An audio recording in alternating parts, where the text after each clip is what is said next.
Look at Joshua chapter 1, verses 1.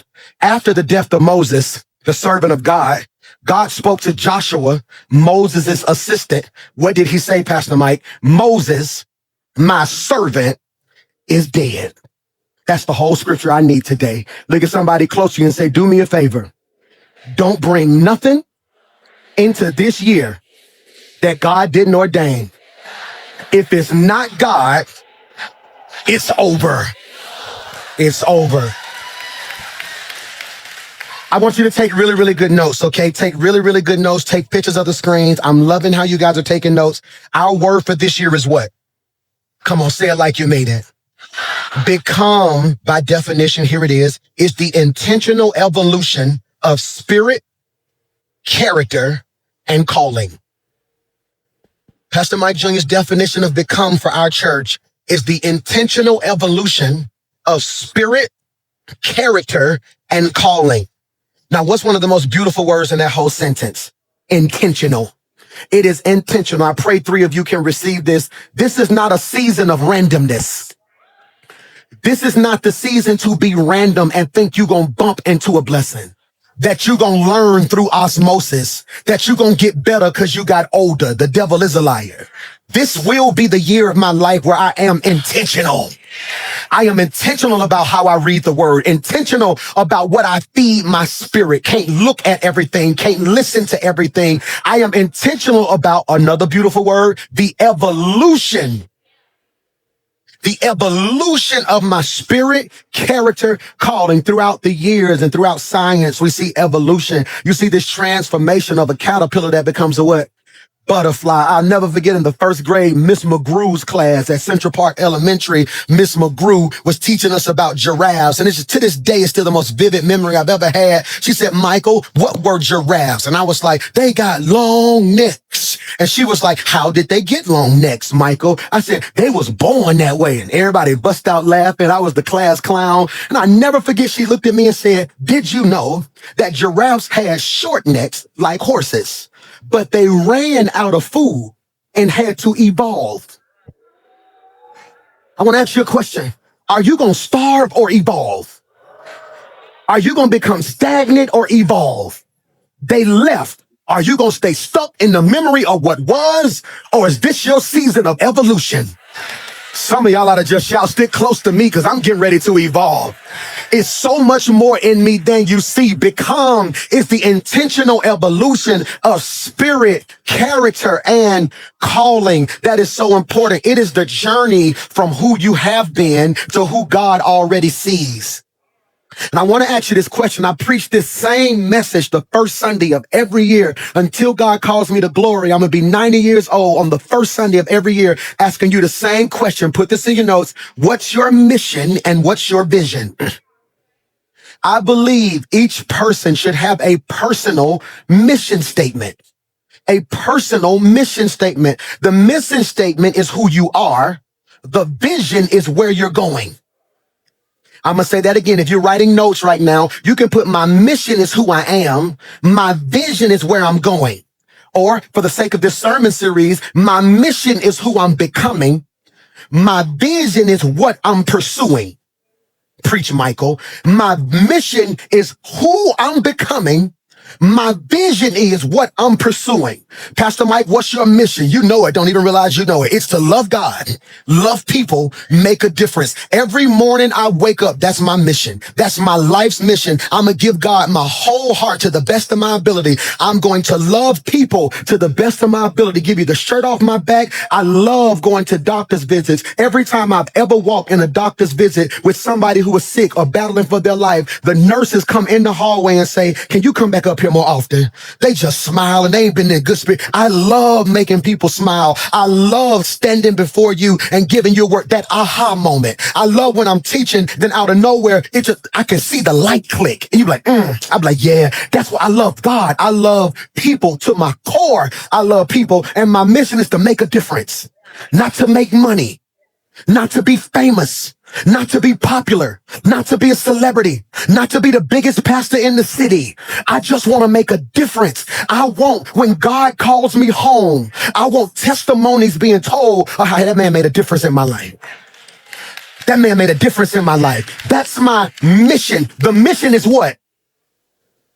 Who you are, but the vision is what you're pursuing. Mission is who you're going to become. Your vision is what you're pursuing. See, the reason I need you to identify your mission is because too many people fail year to year because you're so caught up on what you're trying to get instead of who you need to become.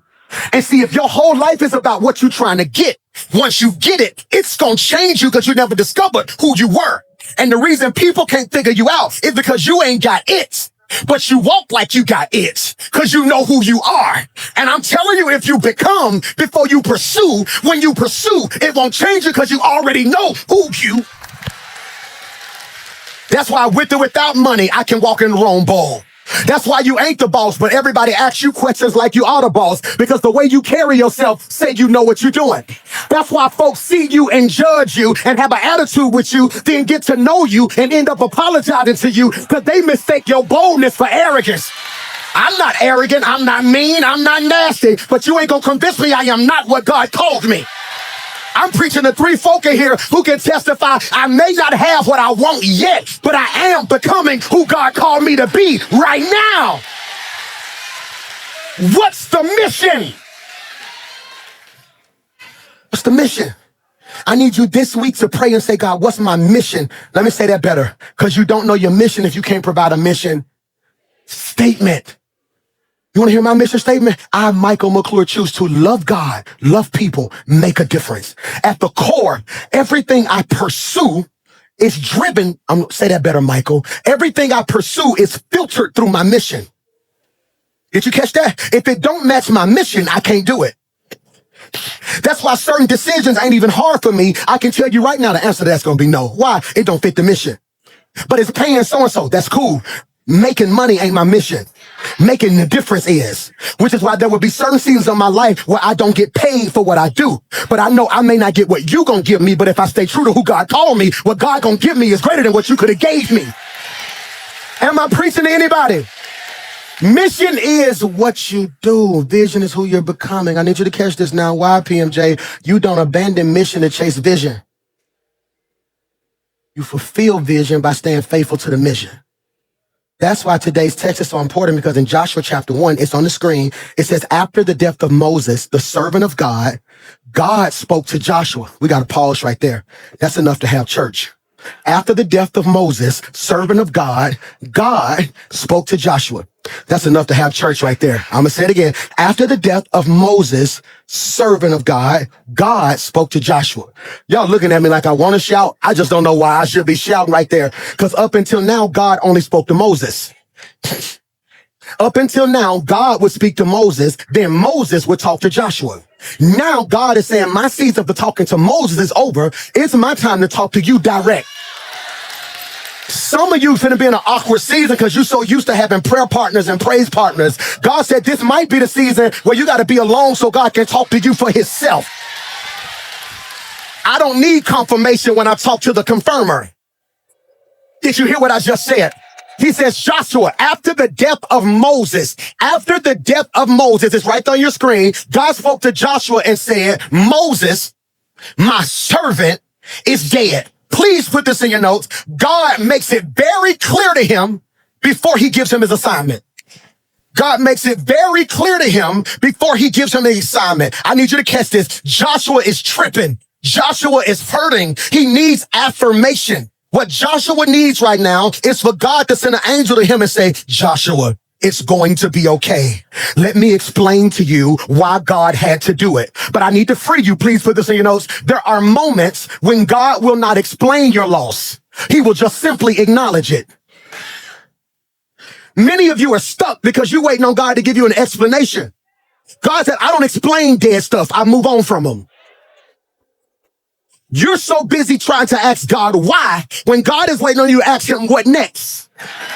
Michael, no, God is telling Joshua, are y'all listening to your boy? That chapter is dead. I want to say that better. The chapter of your life with Moses is closed. You can keep reading it, but I'm on chapter 12. I want you to catch this. I love what Henry Cloud says in Necessary Endings. This may be worth writing. He says in Necessary Endings, the inability to end something that is over is the number one reason people stay stuck.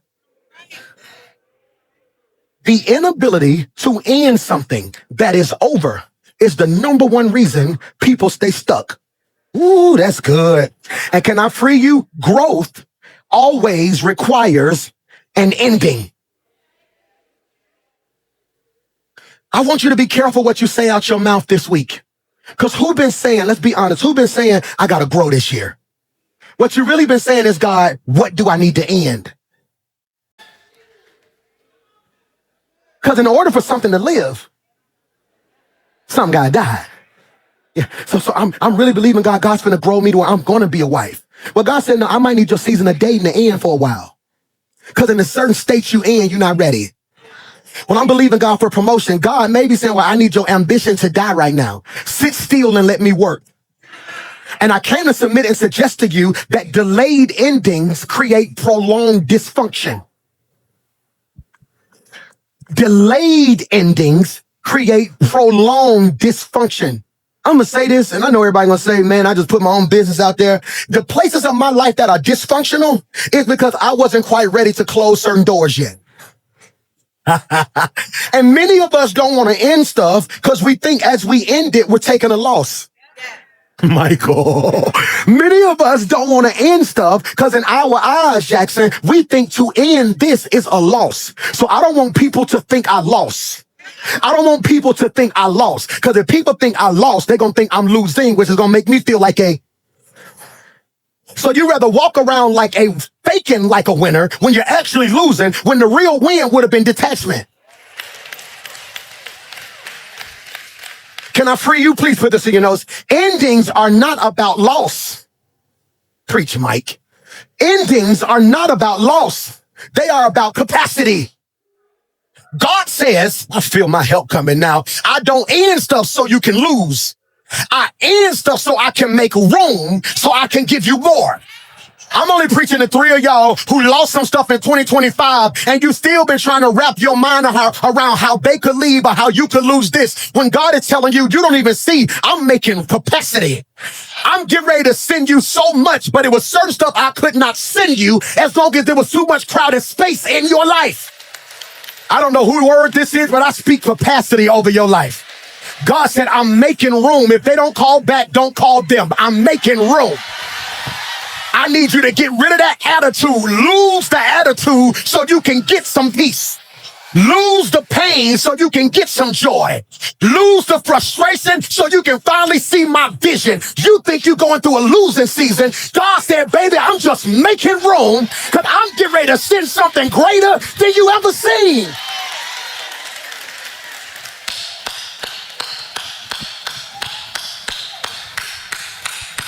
It's called capacity.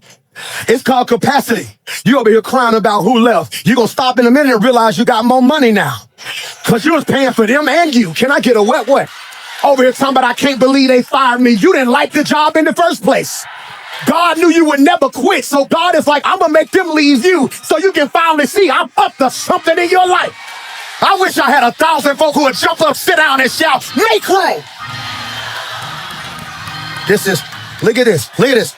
Why, PMJ? Put this in your notes. Endings are not about loss. I'm going quickly. They are about capacity.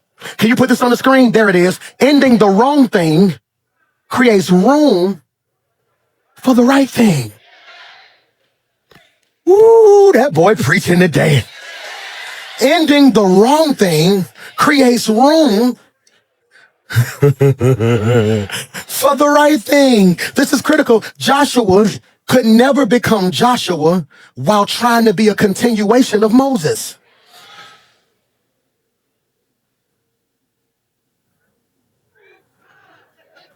Joshua couldn't be Joshua as long as he was running behind Moses.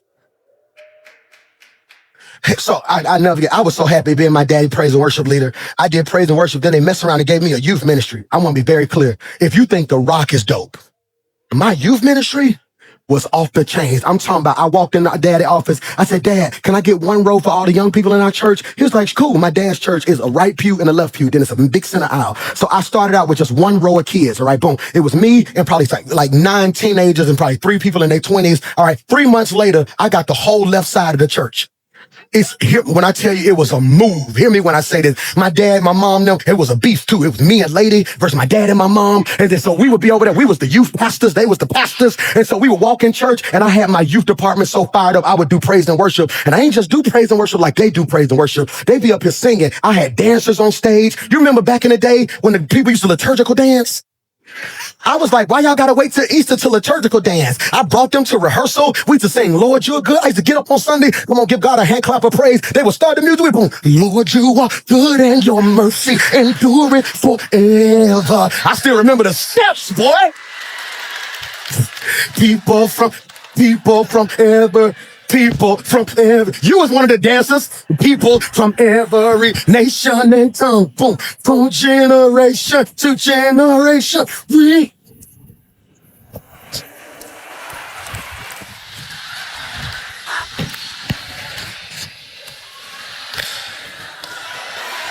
Oh my God, I just bodied that, didn't I? But think about that. You got me. I'm singing doing it. Then the dancers doing it. Then it's 300 teens on the pews just jumping. Now the parents trying to come to church to see where their kids at. So now the parents jumping. So then I come to my dad and I say, Dad, I think the Lord's calling me to start a church. My dad never said, no, I need you to be my youth guy. He understood. I would never be me. Go to the next slide. Because you don't understand. Sometimes it calls for a season of detachment. Preacher Mike. I want to free you. Becoming, can you put that in your notes? Demanded separation.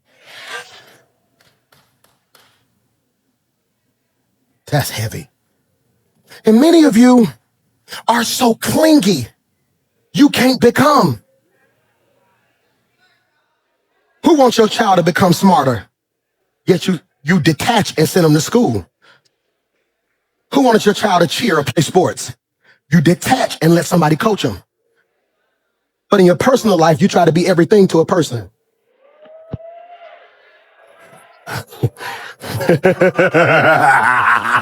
No, because what we do is when we lose somebody, we make them the devil. Put this in your notes. We either deify or demonize.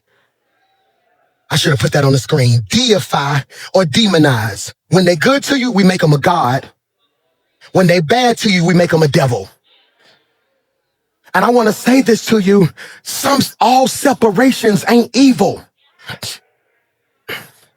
I have friends right now I haven't spoke to and probably twice in over 3 years. Because 3 years ago, I realized it wasn't a sin to be friends with them. They just made the parts of me that were dysfunctional comfortable. Jesus Christ, that was good. There are certain friends in my life I had to detach from because they made the parts of me that were dysfunctional comfortable. It ain't a sin to be with them. We didn't do nothing sinful. They just made it comfortable for me to complain. They made it comfortable for me to never deal with my weight. They made it comfortable for me to be the version of me that I didn't need to be. So I had to be honest and say, hey man, I love y'all. You may not hear from me as much. I'm just working on me in some areas. And if they really love you, they respect it. Only people who like the dysfunctional you make you feel guilty for trying to be a better version of you. Preach, Mike McClure. How you gonna guilt trip me for trying to be what God called me? Because now it's forcing you to deal with the fact that you ain't who God called. Am I preaching to anybody today? So hear me, because most of us don't want detachment. Hear me, most of us don't want detachment because we don't want to deal with rejection. This is critical, and I came to speak over your life. I'm finna run right here. What you think is rejection is really projection. Michael.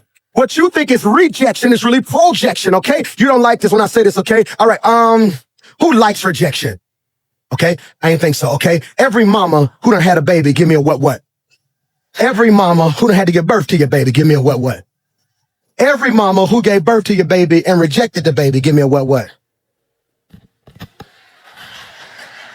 No. Every mother in here rejected your child. If you look at science, your baby didn't want to come out. Your baby was floating in water, having all their food brought to them, comfortable. Couldn't nobody get to them, couldn't nobody hurt them. Your baby didn't say, I'm ready. Your body did. The only reason your baby here is because your body rejected your baby. And the rejection of your baby is the birth. You got here off rejection. So if you were birthed through rejection, what makes you think their rejection gonna kill you? So when you go through rejection in your life, instead of saying what's wrong with me, you need to say, God, what you get ready to birth in me? Talking about we don't like you. Good. That must mean I'm on a level that they can't comprehend yet, and God's getting ready to birth something new in me. I prophesy to 20,000 people that this will be the year of your life where God birthed a better. I gotta stop. Hear me. This is so good. This is so good. Why, Pastor Mike? Because I want you to realize Joshua is going through a type of rejection. He's sitting there. Who gonna help me preach? Joshua sitting there, right? Joshua, Moses dead. I don't know what to do. I don't know if these people gonna listen to me. I don't know what to do. It's like that. And God, put this in your notes, gives Joshua 30 days to grieve. God says, all right, Moses dead. Leave him alone. Day one, oh God, it's okay. Just keep an angel around. Make sure don't nobody get him. Day 5, what do I do with that Moses, Lord? It's cool. They was close. They was tight. God bless him. Day 10, he's still out there crying. It's cool. If the relationship real, you should feel it. Day 20, is he making any progress? He's still in the same spot. It's all right, give him a second. Day 25, he's still up under that tree crying, God, we got to figure out what we're going to do. The children of Israel, they need a leader. Somebody got to get up. I saw a boy in the back. No, we ain't going to get the boy in the back. We're going to give him enough time to grieve. Day 30, hey, Joshua, it's on the screen. Do me a favor.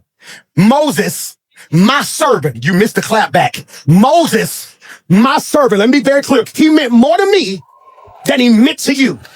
I done gave you 30 days to deal with this. Look at the scripture. He says, now I need you to get going. I like what the NASB version says. It's on the screen. He says, Moses, my servant is dead. Therefore, arise. I'm going to preach to myself right here because you don't know why to shout. Because you don't understand Hebrew. Old Testament written in Hebrew, New Testament written in Greek. If you ever read in the Bible, you're in the New Testament, and you want to know what a word means, look at it in the Greek. If you want to know what a word means in the Old Testament, look at it in the Hebrew. Hebrew, okay, I had to write it down because I don't know how to pronounce it. I'm going to read it. Kufamim. Kufamim. I want to get it right because you say it wrong. Kufamim. Here's the pronunciation. You'll pronounce it like COO-FAV-MEM. Arise in the Hebrew, kufamim, means to stand up. Michael, he looks at him and says, hey, I need you to stand up. You've been down long enough. Now, here's what you got to realize. I don't need you to stand up physically. My issue ain't that you laying on the ground physically. My issue is you down spiritually, mentally, and emotionally. My issue that you ain't got no money in the natural. My issue is your mind still broke.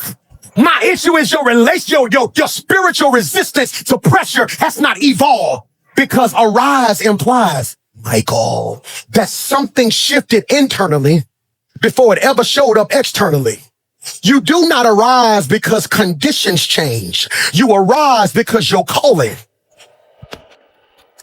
has been activated. Okay.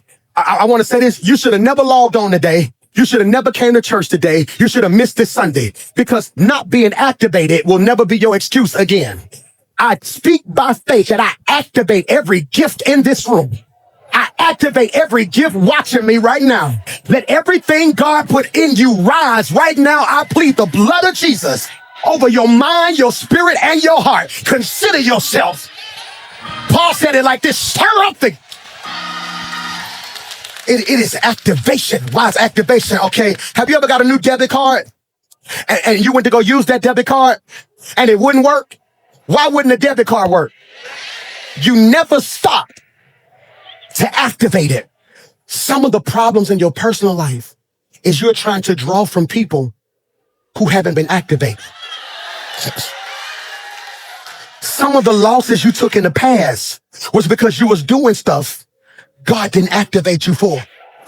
Preach Mike McClure. And I came to submit and suggest to you, devil, you should have killed me when you had the chance. Because 2026, I am activated. I just need you to touch somebody around you and tell them I'm just practicing to see if my anointing works. Because I speak by faith this year. When I lay hands on stuff, it's going to get healed. When I pray, things are going to shift. When I speak those things that are not, they will be so. I just wish I had 1,000 folk in the room and in the chat who can just shout, I am activate. Yeah, I see it. I feel that. Yeah, activated. Activated. Somebody shout, arise. I got 7 minutes. Put this in your notes. Arise. Arise. Say it like you mean it. Arise. Put the next slide on the screen. Arise is the hinge between the promise. Say that better. Arise is the hinge between the promise and possession. Please put that in your notes. It is the space between the promise, Michael, and possession. For all my note takers, under promise, I want you to put what he said, and under possession, what he gave. So when I tell you it's your season to become, I'm saying it will determine how you manage the space in your life between what God promised you and the day God gave it to you. Most people settle because they don't know how to deal with the space in the middle. The space between, come here, David, God telling you in your daddy backyard, you are the next king. But then he leaves you in the backyard, don't give you a crown, no security, and you still ain't nothing to your family because there's a space between him prophesying it and it manifesting. And some of y'all got to be careful because there are people who will love you when it's prophesied, then kill you when it manifests. Folk don't mind being your friend when we all shouting about what we gonna get. It's hard to be your friend when you get it before me. Michael, hear me when I say this, and I'm telling you this is your season to assume responsibility. Assume responsibility. Assume responsibility. I'm 41. That means my parents in their 60s, yada, yada, yada. So this whole year of my life is assuming responsibility. Where you want to be at in 3 years, mama? Where you want to be at in 3 years, daddy? What you looking for? What you doing with this? I'm finna be what you finally raised me to be. Y'all set me down as a young boy, had me sitting in counseling meetings, had me sitting in this. Y'all would tell me, now it's here. So what you want? No, we're not gonna do that. We're gonna do this. We're gonna move this. We're gonna move that. We're gonna do this. What you want, mama? What's your ultimate dream? How do we get there? Let's go ahead and put this up right so. Baby brother, what you want to do? What's in your heart? Okay, boom, boom, boom. I believe in my soul, my brother, author. When he preach, you can hear books, can't you? You can hear it. So no, this year we setting that up. Let's do so-and-so, so-and-so, so-and-so, so-and-so, so-and-so, so-and-so. I'm in book deals right now that they don't even know, and they already know part of the prerequisite for my book deal. They don't agree. I got 4 of the major top book publishers in the world fighting over my book. We finally came down to the top 1, and so-and-so, so-and-so, they super excited. They have no clue before I signed that paper. Yeah, that's cool. Yeah, but what about him?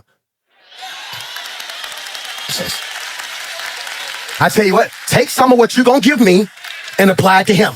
No him, no me. I'm taking responsibility. My sister's not married yet, so I'm her husband now. So what we doing, Leak? How we doing so-and-so? I want my sister so-and-so. No man gonna be able to so-and-so, so-and-so. You know who your brother is, right? So we're gonna do X, Y, Z. We moving so-and-so over here, so-and-so, so-and-so. I'm planning the next 21 days a family meeting to figure out what we're gonna do, so-and-so, so-and-so. Here's what I need from y'all. Y'all know I'm insecure. Y'all know I got anxiety. So when this happened, if y'all don't mind, just reach out and tell me so-and-so, so-and-so. Come sit over here and just look at me certain days so I can feel better about so-and-so, so-and-so. All right, y'all ready? Put your hands in. And that's what it's gonna take. My mama got attitude with me yesterday. I sent a little voice message, mama, you gonna do so-and-so, so-and-so. She gonna lead a family group text. Guess what D did? Put her butt right back in the good. Because I'm taking responsibility. You done gave everybody in your circle 6 years to be what they said they was gonna be. Now you gotta wake up and say, hey y'all, I love y'all. If we're gonna be friends in 2026, here go the plan. We ain't doing so-and-so. We ain't doing so-and-so. We ain't doing XYZ. If we gonna do something, we gonna do it. Now let me be clear. If y'all ain't serious, here's where I'm gonna remove myself. Because I refuse to be where I am this year, next year. I assume responsibility. God tells Joshua, I got 3 minutes. God tells Joshua, get up. You can't afford to be down. Too many people depending on you. You don't think I have bad days? Baby girl, you don't think I have days when depression hit me? I done caught more hell in the last 20 days than I done caught all year. Every time I turn around, it's something about me. Did you hear this? Boom, boom. I can't believe he said this. Boom. Do you see this? Boom. Stuff being screenshotted. And every now and then, even when people mean well, when they say they love me, they making me aware of stuff I didn't even know about. So now I've been just sitting there, and the old me would have sunk. The old me, my mama would have had to come sit on the couch. The old me, the whole staff, they don't think I used to know this. They knew me so well. They would just take me out to eat, and they would be around me so much so I would never think, because I'm anointed, but I'm also human. Stuff hurts your feelings. Stuff will have you questioning your identity. It don't no more though. See, because now I know who I am before I do.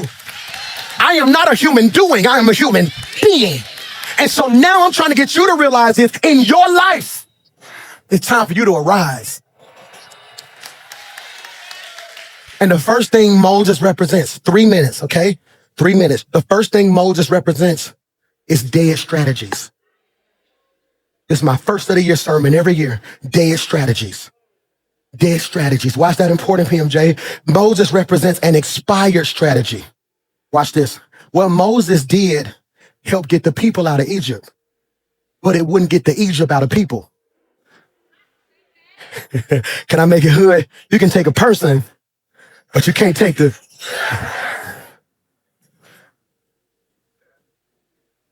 And what I'm telling you is, many of you, as you start this year, I want you to pause. Don't get upset. But if you think about it, you done made a list of goals wrapped around old strategies.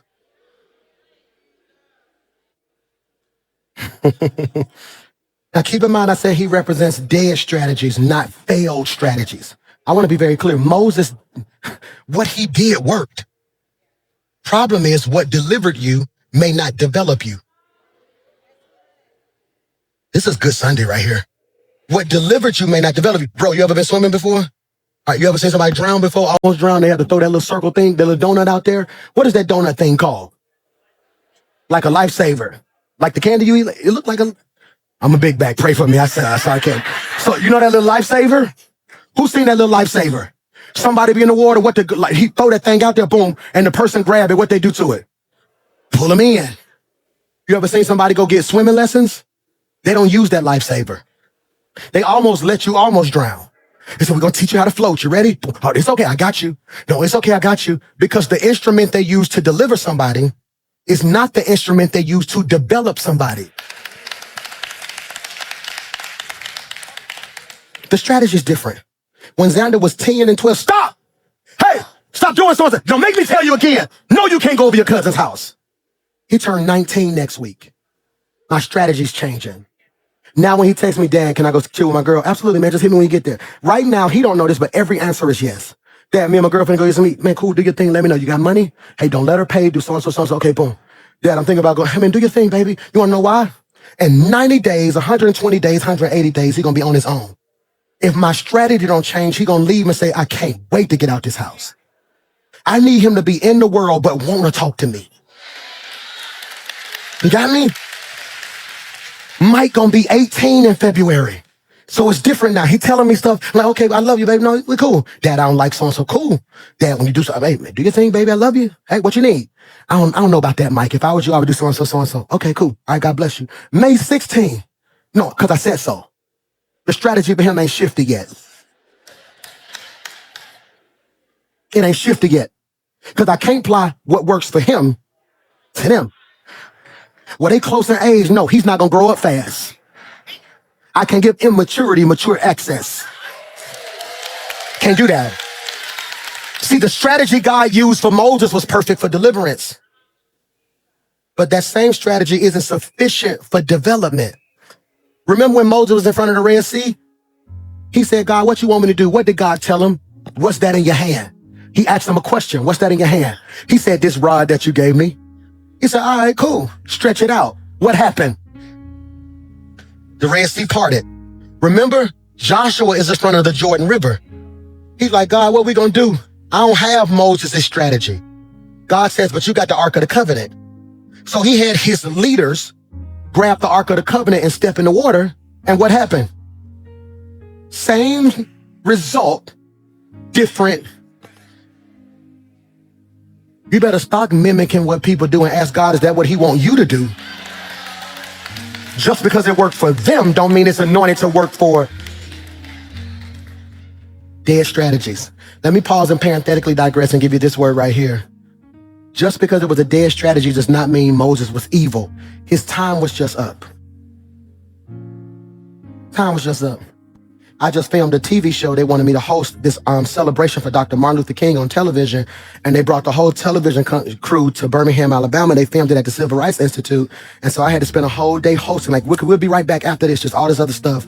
And I'm walking through the whole Civil Rights Institute, and it was so crazy. I worked so much, I had kind of forgot my granddaddy passed. And I know that sounds weird, but you work so much sometimes. And I'm standing here and I'm looking at a picture and I can literally see my granddaddy in the picture. I'm like, yeah, that's my granddaddy right there. And literally, you know what I said? I said, I'm gonna get him down here. He gonna love stuff. And literally went to pick up my phone. It was like, oh my God. And I'm just looking through everything they did for us. How they marched, how they lived. And as incredible as my granddaddy and Abernathy and Shuttlesworth and Woods and King was, if they were all here right now, that strategy wouldn't work. We're not united. It was easier to boycott then. We all had to live in one neighborhood. Now you're going to sit back and say, hey, boy, I ain't in Ansley, I'm in Hoover. We see what happened to other countries and we don't even bat an eye because I'm good over here. Well, I'm black. Well, I'm white. And God is like, y'all gonna adopt that same mentality? See, deliverance removes external bondages. Development confronts internal bondages. What I'm telling you right now is you free externally. It's the stuff you need God to heal you from internally. Dead strategies. Number 2, dead, next slide, seasons. Moses represents a dead season. I want to say this to you and I pray you receive it. The greatest enemy, the greatest trick or the greatest weapon that the enemy uses to stall us is unprocessed grief. He have us hurt for so long, we don't know how to move forward. Unprocessed grief. Bro, can I tell you something the Lord had me do in 2025? Feel it. I ain't even try to fake it. Let me free you. There are some things in your life you're going to have to feel. Oh, that hurt. Who remember when I told y'all, I'm going to see if y'all really be listening to me. I told y'all in November, hey, y'all, I'm going to take a day and just cry. Who remember that? Who cried? Did anybody else take a cry day? I took my day. I got in that little truck of mine and started playing music and just riding. Went through Central Park, sat in that parking lot for a minute. Rolled by 15, boom, flew here. And before I know, just crying, I done been through so much. And I have to be strong. I feel like I have to always perform. Hey, how you doing, man? I'm good. Boy, how you, man? What's up? Mastermind, what up, boy? But in my heart, I just be like, somebody give me a hug. Please. And I sat in that car and I started processing. I got a note in my phone. You might want to adopt this. When stuff happened to me during the year, I got this one note. I call it the pain list. But technically, if you look at my phone, it's called a grocery list, but that's what I call it, the grocery list. So boom, and I put in that joint and I just went down the line. 1, boom, so-and-so left, So, and I just started thinking about it. I had to deal with it. Why, PMJ? Please put this in your notes. If you don't process it, you'll always carry it. Can I say it the way my brother would say it if he was preaching? What doesn't get healed, get handed down.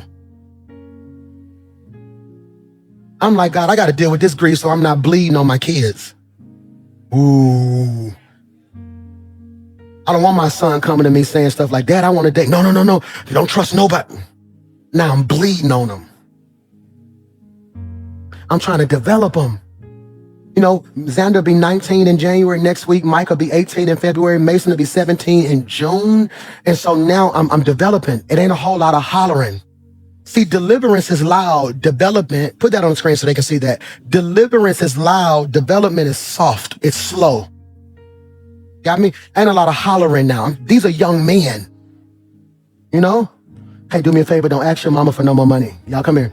I love y'all. Don't ever again ask your mama for no money. You finna be 19, you finna be 18, you finna be 17. If you're 19, 18, 17, comfortable asking your mama for money, you're gonna be 25 asking a woman for it too. So I don't want that. I said, so in my house, don't ever in your life ask your mama for some money. If you need something, you come talk to your daddy. Yes, sir. You wanna know why I'm doing that? Because I want them to be in that room and wanna go out and be like, oh. Yeah, I got you. Because you know what that's going to produce? This hunger to go get it themselves. Ain't nothing wrong with it, but that's how I'm developing my boys. Like, no, son, do so-and-so, son, do me a favor. Hey, Mace, I told you come 2026, I got a shift on you. You my dog. Did me and Mace tight. That's my boy.